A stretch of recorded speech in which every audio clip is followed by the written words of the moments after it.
pa parang walang importansya ang magsasaka sa mga politiko, sabi kong gano'n, mga nakaupo sa gobyerno. Sa totoo lang kako, hindi sila kakain kung walang magsasaka, sabi kong gano'n. Nag-OFW din po ako pero hindi po ako nag-click dahil 1 taon lang, maliliit pa yung mga anak ko. Parang naisip ko na mapapariwara ang mga anak ko. Bumalik po ako, pinabalik ako ng asawa ko. Dito ka na lang, sabing gano'n. Kakayanin natin to. Pagtatrabaho niya sa bukid, nagkakatarata siya, tsaka nasaktan po ng sanga ng kamatsili na tamaan. Ngayon, natatakot siya na ipa-doktor, sir, dahil maraming ang trabaho sa bukid.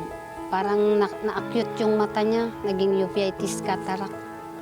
Hindi na agapan, sir, kaya ayun, muntik na siyang nabulag. Halos hindi na nga po kami mag-ulam noon. Pag nagpapaaral ka, sir, ang hirap. Dahil maliit lang ang kita.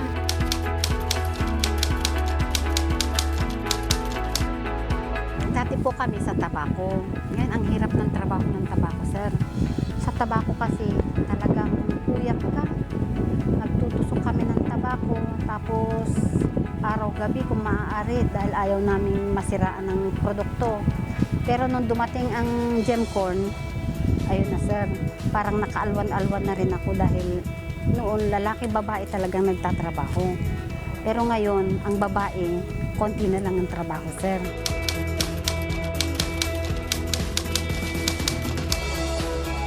Nakakaani kami ng medyo maalwan-alwan, nakakabili rin kami ng gusto namin, nakakabili na rin kami ng pangsarili namin, ganun. Pagka tumatama po, tumitriple talaga. Nakaani pa kami ng mahigit 100,000. Umabot yata ng 120 ang net namin. In-divide namin sa mga anak ko, hati-hati kami na nagtrabaho ng mga anak ko, ayun. Tapos ang ginawa namin, sabi nung anak kong bunso, "Ma, bili tayo ng baka," sabing gano'n. Bumili kami ng baka para nung bumili kami ng baka, napadami namin yung baka, bumili kami ng tricycle na pangkayod nila. Meron din po akong maliit na sari-sari store na pinagkakabala.